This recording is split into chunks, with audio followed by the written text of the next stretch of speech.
All right, we're recording. Start attendance. Sullivan is not here. Hill is online. Byrne is not here. Tyrus, not here. Lacey is online. Thornabar is here. Fitzpatrick is online. Huffman, not here. Hamlet, not here. Johnson, not here. Bayard is online. Sigmund, not here. Pena, not here. Michael Baumgardner, online. Ray is online. O'Brien is here. Hamrick is not here. Lloyd is not here. Davis is online. Elias is not here. Breeden is not here, and that's everybody. Cooper is here. Did I miss anyone? All right, last class of the semester. Really quick announcements. Actually, I'll do these in a different direction. I'll do it like this. The exam is Monday. It's online. It's at 8 a.m. Only one person has contacted me regarding making other arrangements, so the rest of you need to be there online Monday at 8 a.m. If you miss it, you're either going to lose points or have to have a harder exam.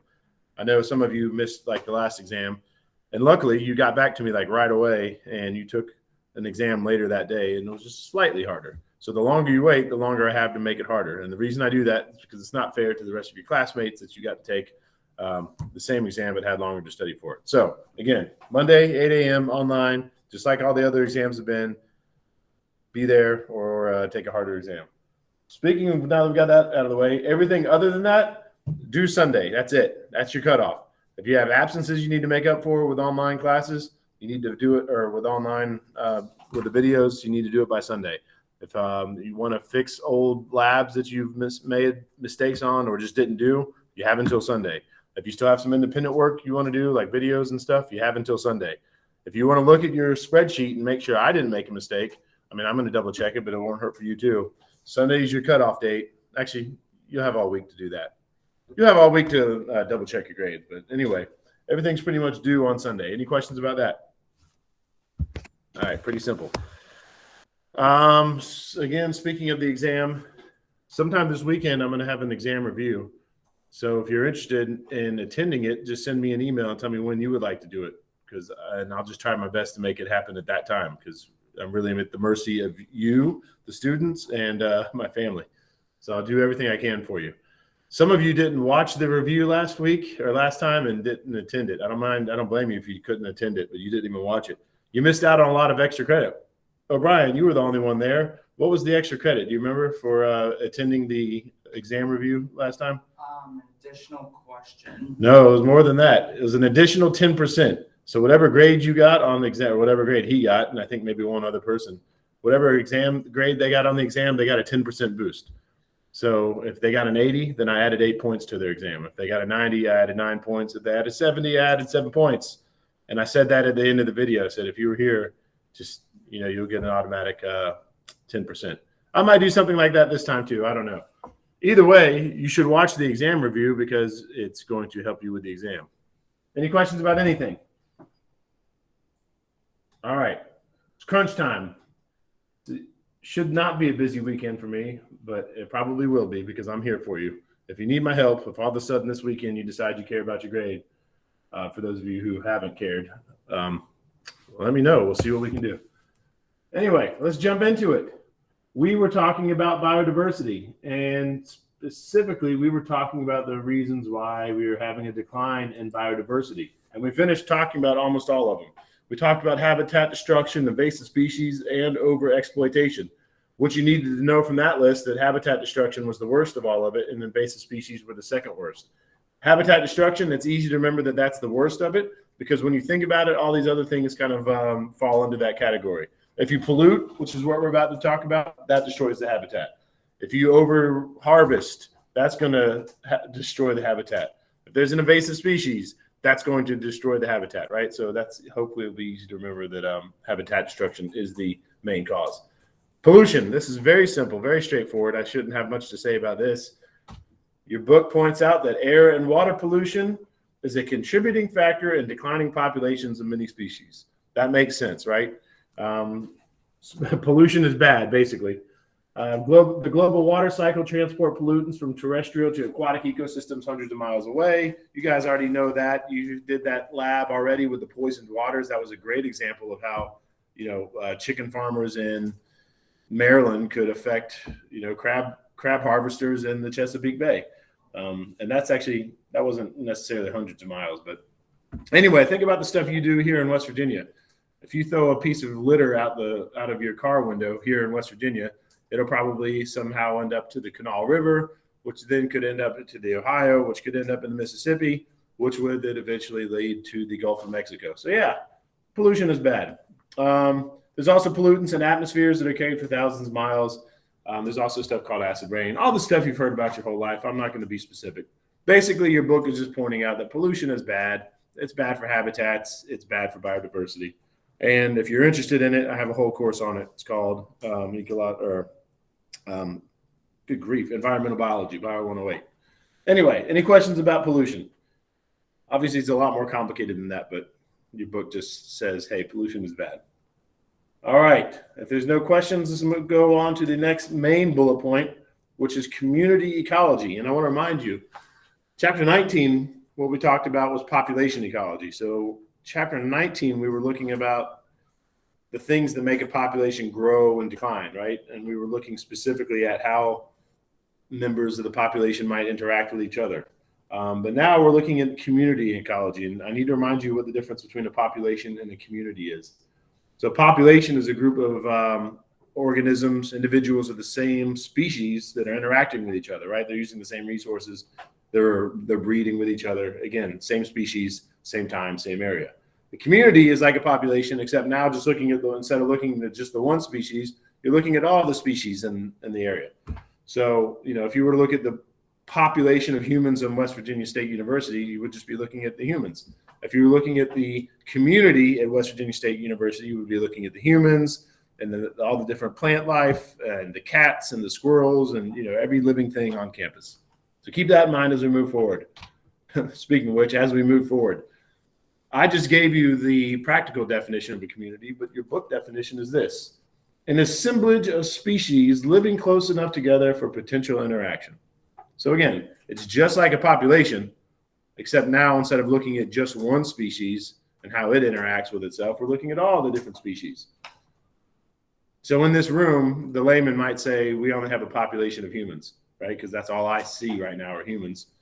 But truly, there's a community in here. There's fungus and mold, or that's the same thing. There's fungus, there's bacteria in the air on the different surfaces, right? So there's things living inside of us. You have plenty of bacteria inside of you. You have insects living on your face.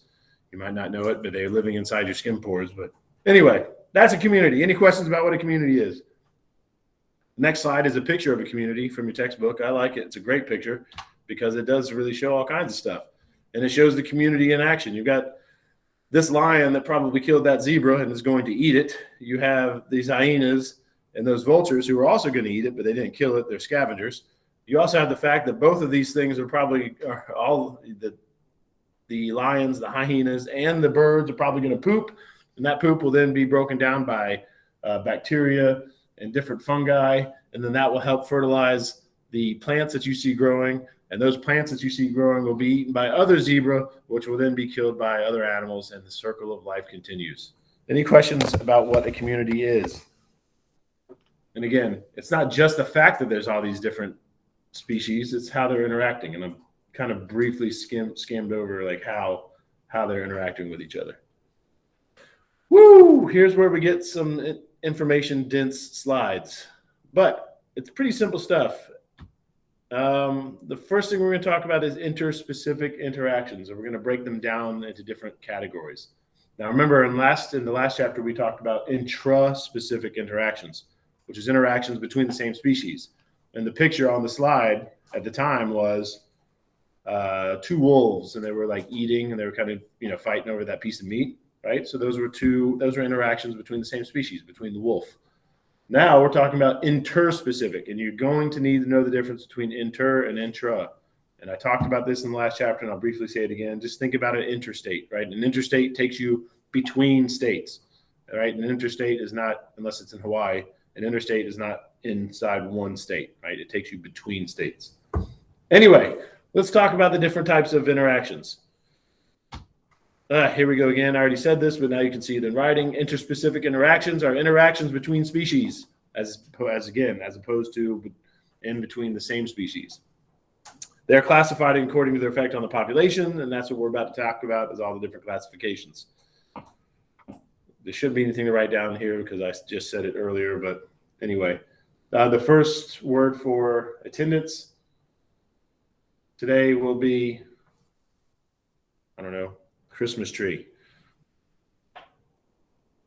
All right, moving forward.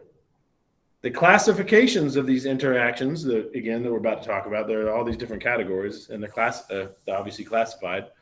They're also broken down into whether the fact that they're negative for both, positive for both, or good for one and bad for the other. What do I mean by that? Negative for both species, right? That would mean that neither has access to a full range of resources. And I'll give you an example that'll make sense as we move forward. Positive for both. That's what we call mutually beneficial. That's where, both of the species would be good. And your book gives an example right there of plants and pollinators, right? Plants need bees, bees need plants. That's just one example. We'll give you some more as we move forward. Positive, negative. That's what one population or one species does good, the other one doesn't. Again, that would be like a lion eating a zebra, like we just saw. That would be an example of a plus minus. At least if you're talking about the individuals. Now, if you're talking about the whole population, that's how your book wrote it, you could argue that a lion eating a weak zebra would be good for the population because you're getting rid of the weak, you're left with the strong, but that's a whole different discussion. Any questions so far? Excuse me. All right. The first thing we'll talk about is interspecific competition. That is obviously competition between species. And that is a situation in which the population growth is limited by the densities of competing species, which makes sense. Right? So, I don't know. If you look at the population of squirrels on our campus versus the population of feral cats on our campus, in some ways they are competing.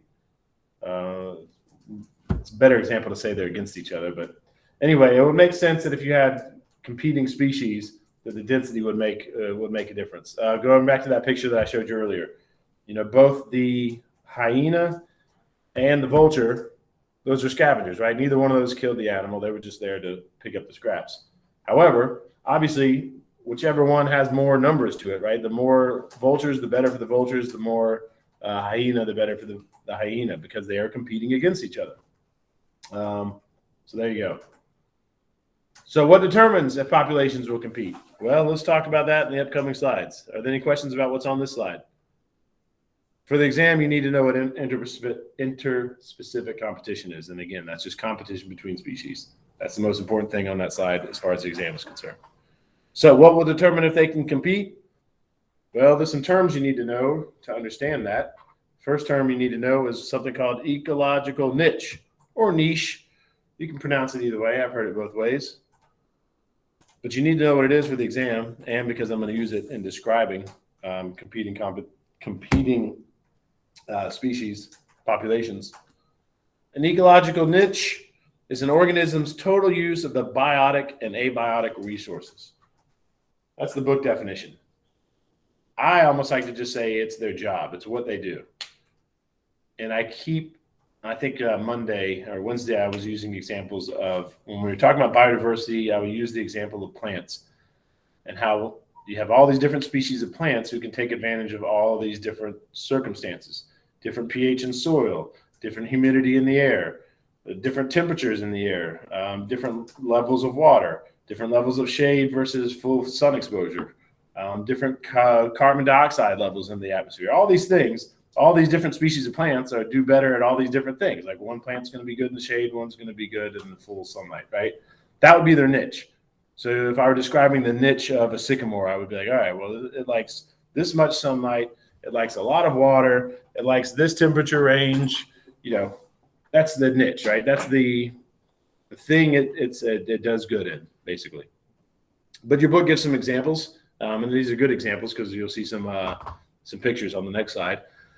But as I'm giving you this example, keep in mind it is just an example, so there'll be no questions about the example on the exam. The example they give are barnacles. Does anybody know what barnacles are? You ever seen like those little crusty things growing on a rock or on the bottom of a boat that's not maintained? That's a barnacle. And again, I'll show you some drawings of one on the next slide. But let's look at a genus of barnacles, right? There's one genus, a couple different species. Obviously, they're closely related because they're in the same genus. Excuse me, we're talking about two different genuses, but they're still closely related because they're the same family. But anyway, if we're looking at this one genus of species, and your book gives a name, but I didn't want to confuse it with a name. Let's just call it genus 1, right? So we're looking at this genus right here. Its niche includes the space on the rocks where it lives, right? So it's like it prefers this type of rock over that type of rock. It includes the food it filters from the water, right? So it eats this, it doesn't eat that. It includes its climatic conditions, right? It prefers this temperature range of the water. It prefers this temperature range of the air. It prefers this humidity of the air, right? All these things. Basically, it's where and what situation does it thrive, right? So you have the first genus, and that's what its niche includes. Your book doesn't give details, but that's okay. Then you have a second genus.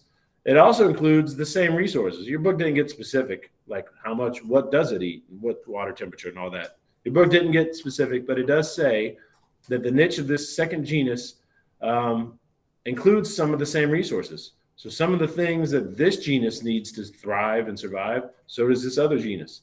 However, this genus, the second one, cannot survive as high above the low tide limit. And I'll show that'll make more sense when I show you a picture. So here we go. Here's a picture of it. So here we go. Here's genus 1. And you see your book actually gives it a name. Here's the other genus, genus 2. You can see that genus 2 can't survive as high outside the low tide limit or high tide limit because presumably it probably just needs more water. It probably dries out quicker. So because of that, those things compete. And when they're both living together, you can see that there's this imaginary line. Like genus 1 lives above this line, genus 2 lives below that line. That's because they're competing with each other. And though genus 1 just outcompetes genus 2 above this line because it's better at staying dry. However, when you get rid of genus 2, now genus 1 fills that niche, that ecological niche. You can see that in this picture right here. Because, again, those resources were so similar that genus 1 could fill the niche of genus 2. The only thing is genus 2 couldn't fill the niche of genus 1 because it couldn't go as high out of the water. So that's a great example of two similar populations competing for resources and how, when they're both present, there's a clear demarcation where one population lives and the other one lives. But then once the other one's gone, the other one just takes complete advantage. Which brings us to the next term you might need that you probably will need to know for the exam, and that is competitive exclusion principle. That sounds fancy, but it's not. That is if two species have an ecological niche that's too similar, they cannot exist in the same place. So basically, that example I just gave you was an example of competitive exclusion principle. Now, to you, the layman, looking at a rock next to an ocean and seeing two different species of barnacles living on it, to you, that might look like they are living in the same space, but they weren't. Remember clearly, I showed you that little line where genus 1 lived here, genus 2 lived there, because their niches were too similar. So they did not live in the same place. Yeah, sure, the same rock, but there was, again, clearly that line. But your book gives this example of these two different parameciums. Now, parameciums are, as you can tell by this picture, they're single-celled organisms. They're pretty basic. They're not bacteria. They are eukaryotes. Not that any of that matters for this demonstration. As a matter of fact, for this demonstration, it wouldn't even hurt if you considered them bacteria. It doesn't matter. Point is, here we have these two single-celled species, right? Look, they're even in the same genus. They're very similar. They have a very similar ecological niche. They need this pretty much need the same resources. So because of that, they cannot exist together. So what do? They did an an experiment to demonstrate this, and that's what this next slide is going to be. I guess while we're waiting, I guess the next word for attendance will be candy cane. My kids are harassing me about Christmas decorations, so you can tell what's on my mind. Anyway, here's what happened. We had these paramecium, and again, they're really tiny little single-celled creatures. So again, for the sake of this discussion, you might as well consider them bacteria. You could almost consider like a petri dish of bacteria 1 and a petri dish of bacteria 2, because essentially, as far as this is concerned, it's the same thing. But anyway, what we have here, this slide, this top graph, is that situation where they're grown separately. And this is a graph that shows their population. You can see, as you might expect from chapter 19, population almost has exponential growth at first, right? But then it hits carrying capacity and levels off. And you can see it's very similar, right? They both had a similar growth rate, and they both have a similar carrying capacity. Not that that's too important. The point here is that they're very similar, and when they grow separately, they both thrive. Now, when you put them in the same spot, like the same petri dish or the same culture, whatever it is, if you grow them together, then they can't coexist because they are competing for the same resources. And when that happens, only one of them wins, right? And in this case, this one won, right? P. aurelia, the one in red. That one won. It outcompeted the one in blue. So the one in red, its population thrived, and the one in blue, it pretty much died off. Pretty simple stuff, right? And again, it's just an example. I'm certainly not going to ask you questions about these specific paramecium. It just shows that they can't live together. And this is another, your book doesn't get into this too much, but this is another great reason why you need biodiversity, because in real life, you do have let me back up. There you go. You do have, so you can read it, competitive exclusion principle. But what happens is in nature, instead of one crashing like you see here, what might happen is one will start taking off, causing the other one to crash. And because that one has higher numbers, then whatever its predator is has more to eat from, more to choose from. So then that more successful population will start getting eaten more, right? Because the predator is like, well, that's easier to catch. So that one gets eaten more, and then the other population starts taking off. And then that one starts getting eaten more instead. So, and it just goes back and forth. And that's why we need this biodiversity, because it helps maintain things like this. Anyway, are there any questions about the competitive exclusion principle? All right, here's something you've probably learned about many times in K through 12. Mutualism. It's in the name. I bet you know what it means. That is when both species benefit. It's good for both species. Some mutualism occurs between something called symbiotic species. And you need to know not only what mutualism is, but you need to know what symbiotic species are. And that is when there's a close physical association. I think that was your book definition. It must be. Otherwise, I wouldn't have written it. Basically, what it is you've got mutualism, right? That's when you have these two different species that both benefit each other. Symbiotic, that's kind of like a subcategory. It's not simply mutualism, but it's such a close relationship that not only do they benefit from each other, but they have to have each other. Like without the other one won't exist. Your book gives an example of a symbiotic root fungus associations known as mycorrhizae, which is the fungus. So you have certain plants that, or actually you have a lot of different plants that have this fungus that grows on the roots. And without the fungus, the plants wouldn't grow. And without the plants, the fungus wouldn't grow. So what happens is that the fungus delivers mineral nutrients to the plant, because right, the plants do need a few mineral nutrients, things that it can't make itself in the process of photosynthesis, and things that it can't break down from the soil and get it. So that's what the fungus does. It breaks it down and gives it to the plant. Meanwhile, the fungus gets organic nutrients from the plant. So the plant makes organic nutrients through photosynthesis, and it gives it to the fungus in exchange. So again, great example of mutualism, but also a great example of a symbiotic species where they pretty much can't live without each other. So yes, it's beneficial, but that's just like scratching the surface. It's more than just beneficial. It's almost required. Any questions about that? I'll give you another example from your book on the next slide. There's no questions about that. This should be a review. I mean, not for this semester, but I just remember as a kid, I heard about mutualism my whole life growing up in school. Anyway, corals depend on algae that live inside the cells of each coral polyp. And, you probably don't know what a coral polyp is unless you're into coral, but basically a coral polyp is like that individual coral organism. So that individual coral organism has algae living inside of its own cells. Now, how does that help? Well, as you should know from the experiment we did, algae are photosynthetic organisms, right? So what do they need? They need sunlight energy to do the photosynthesis. They need water to provide electrons. They need carbon dioxide because remember they squeeze the carbons together to make the G3P. So they get all that. They take the sunlight. They get the carbon dioxide. They make sugar, right? So the sugar, like the monosaccharides, right? They give that to the coral. The coral uses that for energy. Meanwhile, the coral's got byproducts, which include waste products, right? Like carbon dioxide, because corals are animals. So they go through respiration. They put out carbon dioxide. And the cells inside of them like, hey, cool, I needed carbon dioxide. I was going to make some sugar out of that. And they do.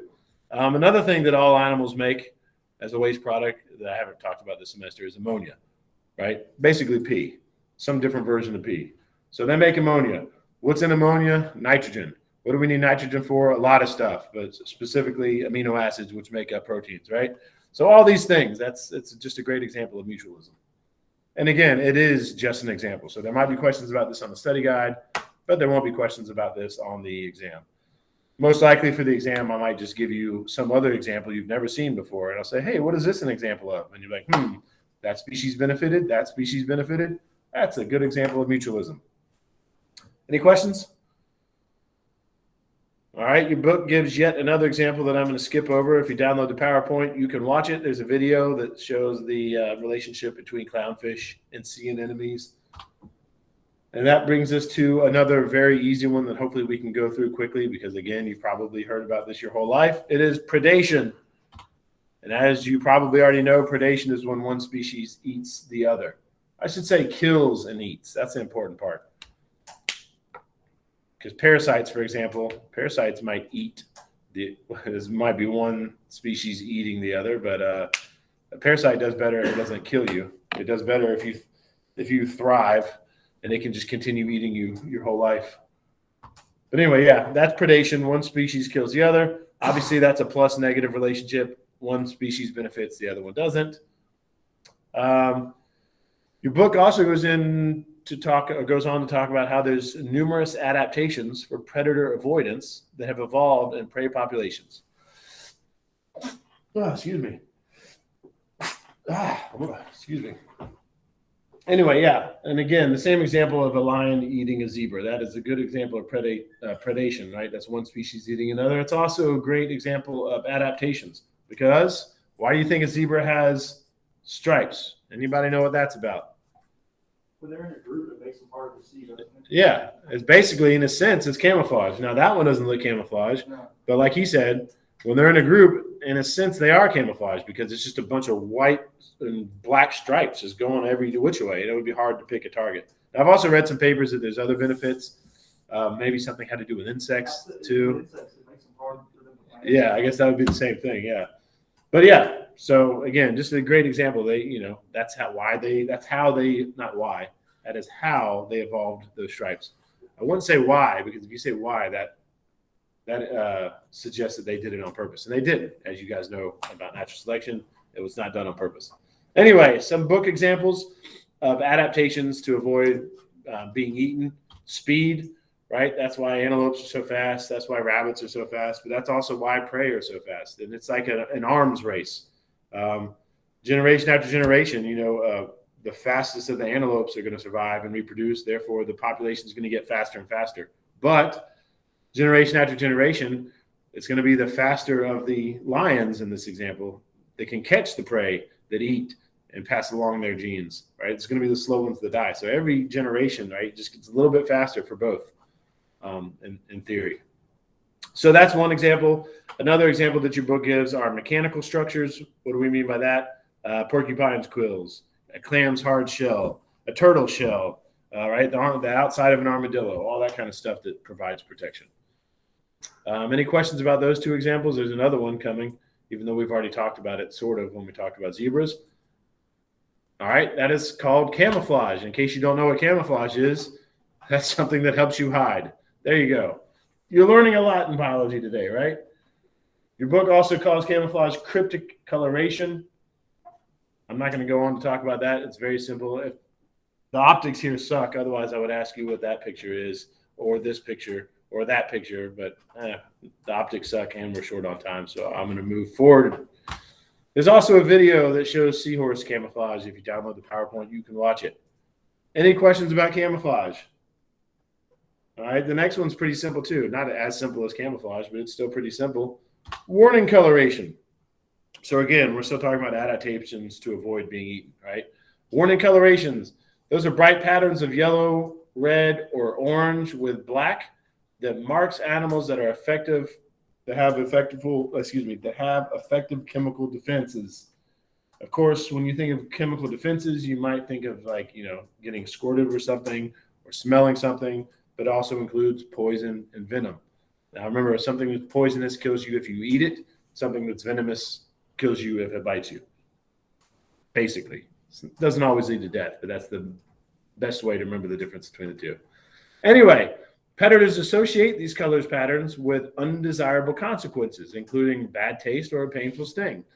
So if it's a smart predator, and by smart, I mean like high up on the evolutionary chain where it has a brain and can remember things, it might try to eat something. It tastes horrible, and then for the rest of its life, it never tries to eat it again. Now, for that one, like let's say this thing right here, this monarch butterfly, right? Let's say that one thing gets eaten by a bird. Now, granted, that the coloration didn't help that one butterfly. It's dead. It got eaten by the bird. But the bird is going to be like, I'm not doing that again. Therefore, the population benefits from the coloration, right? So it doesn't always help the individual, but sometimes it does. Usually it does. But, it always takes one bad experience for the predator to learn that it's bad. Any questions about that? All right, let's talk about something sort of like a copycat situation, because not all animals that look like this are actually poisonous or venomous, right? Prey may gain protection with something called mimicry. That's a copycat adaptation. That's when one species looks like another. And these are some examples in the bottom left. I know the optics suck, but what do we have here? Let's see, red on black. Yep, all right, so the bottom left here, that is a coral snake. Wait, no, red on black, friend of Jack, red on yellow. That's a king snake. The one on the right is a coral snake. And you can see they're very similar. And not that you need to know this, but the little saying is red on black is a friend of Jack, red on yellow would kill on fellow. Red on yellow would kill a fellow. So anyway, one of them is really, really poisonous. That's the coral snake on the bottom right. And the other one that just looks like the poisonous one. So hopefully its predators will stay away from it. So any questions about that? All right, we're still talking about adaptations. There's another one to talk about. So we've talked about camouflage. We've talked about warning colorations. We've talked about the copycat version of warning colorations. Then we talk about another one. To me, this kind of falls into the category of camouflage. I don't know why your book did it in this order, but here we go. Some insects combine a protective coloration. That's why, yeah. They combine kind of both of the things we've talked about. Both the coloration that says, hey, don't eat me, it's not good for you, but also a combination of, also ways of basically camouflaging itself. Some animals resemble twigs, leaves, bird droppings. I'm sure you've seen insects that look like that where, that looks just like a leaf. That'd be a good example of that. That's more like camouflage. But some, and here's the ones that's a better example of what we're talking about now, they imitate actually vertebrates. And your book gives this example. I'm not even going to read it because it's just an example and we're short on time. One of those things is a caterpillar and the other one's a snake. Can you tell which is which? One doesn't have eyes, it's probably a caterpillar. Which one doesn't have eyes? The left one. Yeah, it's hard to tell, right? Because it's supposed to look like it, or it looks like it has eyes, but yeah, it doesn't. So yeah, you got the caterpillar on the left and the snake on the right. So the caterpillar, it's interesting. On one side, it actually looks like it's, it blends in. But then if it's under threat, it's like, all right, my camouflage clearly isn't working. It flips over, and then all of a sudden it looks like a snake to the untrained predator eye. Anyway, just an example. Any questions about that?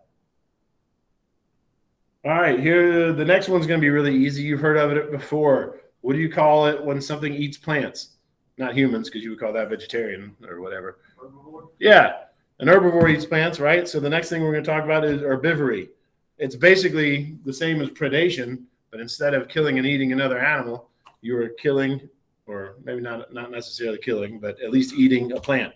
Herbivory, the consumption of plants or plants' parts by an animal. So, for example, if there's a mold that's eating away at a leaf, I guess that's not considered herbivory because a mold is a fungi and not an animal. If a grasshopper is eating a leaf, that is herbivory because a grasshopper is an insect, which is an animal. Your book points out that herbivory is usually not fatal, but it's obviously still bad. If you're a plant, you need your parts. Your book also points out, since this seems to be a common theme, talk about avoiding things. Last time we talked about avoiding predation. Now we're talking about avoiding herbivory. Plants have evolved defenses that include spines, thorns, trichomes, and chemical toxins. I'm sure you're already aware of that. You just may have not have thought about it too much. I know you've dealt with things that have spines, right? Trichomes, you might not know what those are. I've talked about them a couple times in the semester. There's like little hairy things, like if a plant is fuzzy, that's what a trichome is, which doesn't do much to deter humans, right? But if you're an insect, that big, very, very tiny, then having a hairy plant, you might not be able to get to the plant. You're just stuck with the hairs. And also the chemical toxins. That's where it gets fun to me, because who here likes spicy food? Yeah, me too. I love spicy food. Spicy food comes from capsaicin, right? That's the chemical that makes it spicy. And that was an evolutionary adaptation to avoid being eaten. Well, being eaten by the wrong species. Basically, that was evolved because plants do good when birds eat their fruit and then fly away and poop and spread their seeds really far. So they do better when birds eat them as opposed to mammals. So mammals feel the burn from capsaicin. Birds do not. So that was an evolutionary adaptation. Anyway, let's give some book examples. The thorny rose bush, right? Roses have thorns to protect them. Cacti have spikes to protect them. There's tropical vines that have poisons on them. And there's also other non-tropical vines, right? What about poison ivy? Actually, opium, right? The morphine that we get from opium, the poppy plants, that was an evolutionary adaptation to prevent herbivory. Same thing with nicotine, right? That was meant to keep, nicotine is actually a natural pesticide. Anyway, it goes on and on. Peppermint, cloves, cinnamon. A lot of these things you notice that humans have taken advantage of. The plants are like, I don't want to get eaten. And humans are like, hey, I really like the way that nicotine feels. But in a way, it kind of helped as a population is concerned, because then humans were like, all right, instead of you just growing out in the wild, I'm going to have a farm. I'm going to grow a bunch of you. So I guess evolutionarily, it really helped them out. But anyway, those are just examples. I'm not going to ask you any examples. I might give you some example that I didn't list, and you will need to recognize that as herbivory or as an example of something that was evolved to prevent herbivory. Here's some pictures of what we're talking about. There's peppermint on the top left. There's some cloves on the top right. And there's some cinnamon being harvested at the bottom. In case you didn't know, cinnamon is basically tree bark. Of course, when you get it in a little shaker and shake it, what happens is that's the bark that's been harvested like that, then dried out and then ground up. And there you go. Any questions about that? All right, let's talk about another really easy one. Parasites and pathogens. I'm sure you've heard of these before. Parasites. Those are something that live in or on a host from which they obtain nutrients. And you should know that for the exam. Parasites, that is beneficial for one species, which is the parasite, and harmful for the other, which is the host. Your book gives examples, but there's many of them. Tapeworms, roundworms, ticks, lice, mosquitoes. So basically, when you think about it, parasitism is, again, it's a lot like predation, except in parasitism, generally speaking, it's not like the parasite kills and consumes the whole thing, right? In this case, the parasite generally does better if the host stays alive. Of course, there's very often situations in when parasites do kill the host, but generally speaking, it's better if they stay alive. So that's parasites. Any questions about parasites? All right, pathogens, basically diseases, right? Disease-causing things. What kind of things? Bacteria, viruses, fungi, protists. So, I don't know, staph infections are from bacteria. COVID-19, that's a pathogen. It's a virus. Athlete's foot, that's usually not deadly. I don't know if you consider that a disease necessarily, but that's a fungi. Protists, there's all kinds of stuff. Beaver fever. I won't get into it. Point here is that parasites and pathogens are good for one thing, bad for the other. Any questions about that? All right. The next bullet point again, we're still talking about interspecific interactions. We're still classifying all these different ways that species interact with each other. And this is the last one. Commensalism. This one's a little bit more difficult because I remember growing up, I didn't hear too much about this. I don't think I really learned about this until I got to college. Commensalism is when one species benefits and the other one is not harmed, but it doesn't necessarily benefit. It's like, this one gets help and the other one's like, whatever. Now, I knew I heard examples of this, as a kid, but I think when I was a kid, this was taught under mutualism, but it wasn't quite mutualism because in mutualism, one benefits, or they both benefit. In this case, one benefits and the other one's like, whatever. Your book gives this example of seahorses, right? Seahorses benefit by matching coral, right? So the seahorses, they look like the coral. They've got the camouflage. They can hide in the coral to prevent themselves from being eaten. But that doesn't help the coral. It also doesn't hurt the coral. It's just like, whatever. So any questions about commensalism? All right. That is the last discussion regarding the interactions between species and a community. And again, there it is all in one table. And most likely for the exam, for all of these, I will give you some example that you haven't heard of before, and you need to recognize it as one of those things. This thing and this thing interact, and here's the outcome. Was it mutualism? Was it competition or interspecific competition? Was it herbivory? Was it predation? Was it a pathogen? Was it a parasite? Those are the kind of things you just need to recognize. Any questions? All right, let's talk about something. Did we do this one? I don't remember. Let's talk about trophic structure. You're probably already familiar with it because you've learned about it your whole life, most likely growing up in K through 12, but they might not necessarily have called it trophic structure. Basically, what you can think of with trophic structures are food chains and food webs. But your book definition, a trophic structure, it is the feeding relationship among species in a community. So this thing eats that thing, which is eaten by these things, which also is eaten by that thing, which all die and decompose, which are then eaten by this, right? It's all those interactions as far as ingesting other species. Not necessarily ingesting, but we'll cover that. The trophic structure determines the passage of energy and nutrients from plants to herbivores to predators.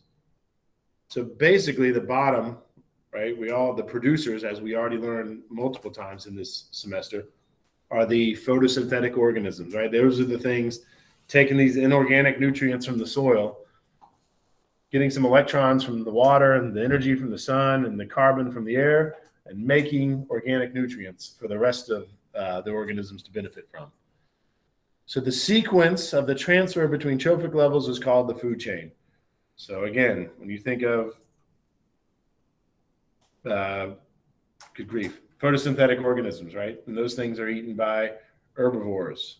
And then those things are eaten by predators, so on and so forth. And there'll be a picture to show you. But yes, for the exam, you need to know what trophic structure is, and you need to know what food chain is. Any questions about this slide? All right, we are running short on time.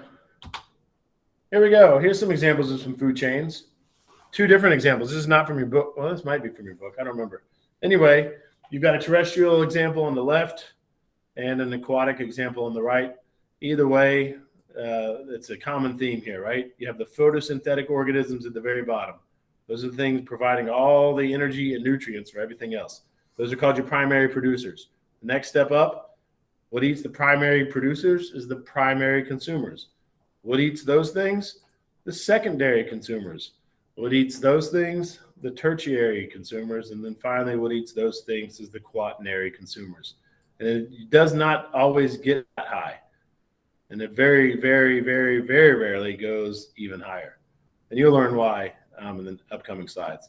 But yes, you need to know this. You need to know, I might ask you, what comes after the primary producer, or what eats a secondary consumer, or what does a quaternary consumer eat, right? Think about this very simple picture and all the different ways I could ask questions about it. So know this level, forward and backwards. Obviously, because of that, you'll need to know what a producer is. You'll need to know what an autotroph is, and we talked about that when we talked about photosynthesis and respiration. Same thing with this. You learned what a consumer was, and you already learned what a heterotroph is. So there it is again. Producers are photosynthetic organisms. Heterotrophs and consumers are things that are not photosynthetic, right? They have to eat other stuff. Any questions about that? All right. So that's a food chain. But obviously, things don't naturally work like that. Like if you go out in the forest, there's not one plant that's eaten by one herbivore that's then eaten by one carnivore, which is then eaten by one other carnivore, right? It's this whole more complicated situation. And let's get into that. Actually, I've kind of already said this, but we're bringing it up again with a different picture. Herbivores are primary consumers. I already said that, and you need to know that, right? The primary consumers are the things that actually eat the plants. Again, like I said, that above that would be the secondary consumers, which are carnivores. And above the secondary is tertiary, above the tertiary is quaternary, so on and so forth. And again, you just need to know it in that order. But it should be simple because it's in the name, right? Primary, secondary, tertiary, quaternary. It's in the name. And then there's a picture that shows all of it. Notice it's in a pyramid. That'll come back. We'll talk about that later if we have time. Also notice that the bottom of this, something that's not on this slide, is this stuff right down here. The soil, the decomposers. That would be detritus is what your book calls that. It's just the dead stuff, right? So the leaves that have fallen down, poop that's coming out, an animal that died and it's rotting. That is all detritus. It is consumed in different stages of decay. So when we're talking about something breaking down dead stuff, there's actually different types. You've got scavengers versus detritivores versus decomposers. Scavengers are things that say, hey, there's a dead animal. I'm going to go eat it, right? Like the vultures that we talked about earlier when I showed you that picture. Or like your book gives an example of crows, right? Those are scavengers. They don't kill the things, but they go and they eat them. The next level down would be detritivores. Those are things like earthworms and millipedes. Those consume decaying organic material. So a bunch of leaves, that would be a bunch of dead leaves, things like that would be a good meal for them. Then you have the next level down, which is decomposers. Those are bacteria and fungus, basically. Those things secrete enzymes that digest molecules that convert organic material into inorganic forms. So basically, it's just like different levels of breaking stuff down. You can think of it as a food disposer. The scavengers taking the big chunks and eating it. And then the detritivores are taking the smaller chunks and breaking that down in even more. And the decomposers, those are the things doing the real work, right? Those are the things that can, all right, here's a protein, but I'm going to break that thing down to all its amino acids, if you remember what a protein is, right? Or I'm going to take this cellulose, which you should remember is a bunch of glucose molecules put together, and I'm going to break it down to its individual glucose molecules. Or even then, maybe even break down the glucose into the different carbons and hydrogens and oxygens. So any questions about these three things? Scavengers, detritivores, and decomposers. All right. There's a picture. Does anybody know what that picture is? Compost? Yeah, it's a compost, right? So it's a bunch of like food scraps that are in there. And probably it's going to be the detritivores and the decomposers that are going to turn those food scraps into soil, really fertile soil at that. Really quickly, this will be the last thing we talk about for the semester. Actually, I guess not. What I'm going to do is if I have time, and just keep an eye on your email if you're interested, I'm going to find some time, hopefully this weekend, to finish the rest of this. But as far as the exam is concerned, this is it. This is what you're required to know. Everything before this, everything in the semester before this. And then for your own knowledge, if you want to, like I said, I'll try to make a video where I finish this lecture. You can learn about it if you want to, but it won't be on the final. And that's it. Hope you guys prepare for your final and do a good job.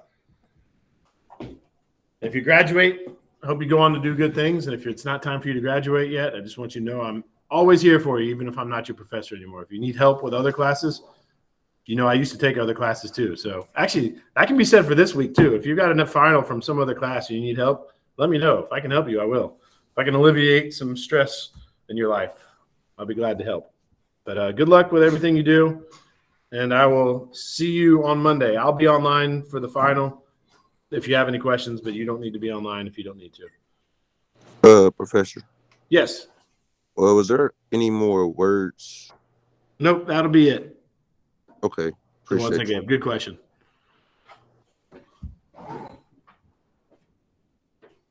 So we basically are checking emails to find out when we're gonna do a review. Yeah, and if you have a particular time that would work better for you, just let me know. I don't have no time. We'll just be looking this time. Okay. I missed the last one. Hopefully, maybe I should do it today instead of this weekend. That way, people have more time to, study it. I'll be checking. I'm trying to, my printer went out, so I was stressed out because my laptop doesn't have the CD-ROM in it, and the printer comes with the CD. So I'm online trying to download the driver from the Canon people, and it's not working. It's pissing me off. Of course, what happened on the last week of class. I know, right? And I just bought a brand new printer. Oh, It's brand new. I just can't find the driver for it. that stinks. Yeah. Well, good luck. Sorry. I